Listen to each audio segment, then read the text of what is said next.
Энгриогийн зөнгөөрөө мэдэрч элбэрэлт амин ургигтэн амлсан дэлийг нь хормойдон уйлэгнэн дагасаар дэлхийн тоост хөрсөн дээр тэгэнцээ энэ амьдралын ихэдэн эгэнэгц игшиглэх бүэндо эвийн хадо сэтгэлтэй чимээ инэрлийн энэ цагаан бурхан Тодонгоо дэрэгт эмэнэ байж Дотоо бүхнээ сэтгэлээрэн дүүргсэн Сайхан бүхнийг өрөөсөө харамлан Санаа мужир болсон үрстэй харсан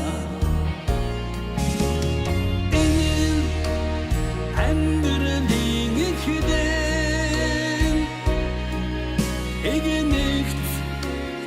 игшигдэх бүэндо эвийн хадон сэтгэлтэй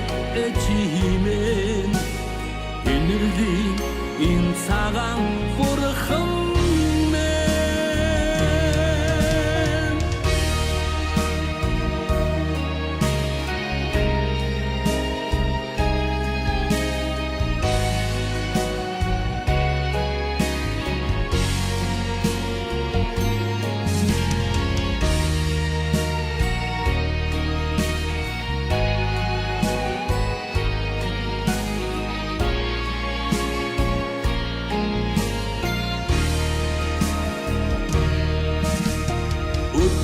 Нисэх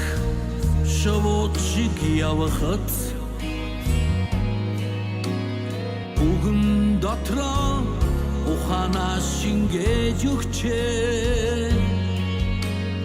үеийн цагаан өргөөгөө хэрэтээ үрсэн хүлээх нь чамаа юм гэж ойлгожээ амьдралын ихэдэн эгэнэгт игшигдэх бүэндо эвийн хадон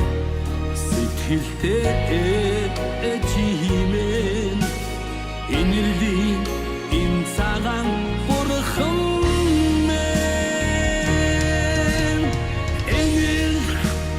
амьдралын ихэдэн эгэнэгт игшигдэх бүэндо эвийн хадон сэтгэлтэй чимээ энергийн энэ цагаан бурхан эвийн хадон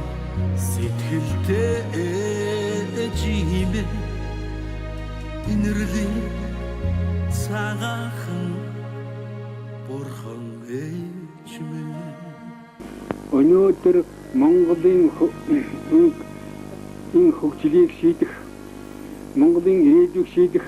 өнөөгийн түүхийн цаг зуурын гачиг зовлонгоос аврах ганц удаас аврах байгаль цагуурын одоо бэрхшээлээс салгах экологийн тогтолцоог сэргээх энэ бүх ажлыг шийдэх ганцхан зам бол өнөөдөр юу байна вэ гэхээр хүний ухаан, хүний авьяас, технологи энэ гурван байна. Энийний хойноос л бид одоо хамаг юм хайх хэрэгтэй. Энийний хойноос бид тэмцэх хэрэгтэй. энд ямар нэгэн өөр төрлийн олон жижиг сажиг юм ярьж болохгүй. Энэ гурав байгаа цагт энэ гурвыг өргөж байгаа цагт бол Монгол орны сэргэн мандлын тухай, Монгол үндэстний хөгжлийн ирээдүйн тухай энэ асуудлыг бол бүрэн шийдэх тийм суурь үндэс тавигдана гэж одоо ойлгож байна.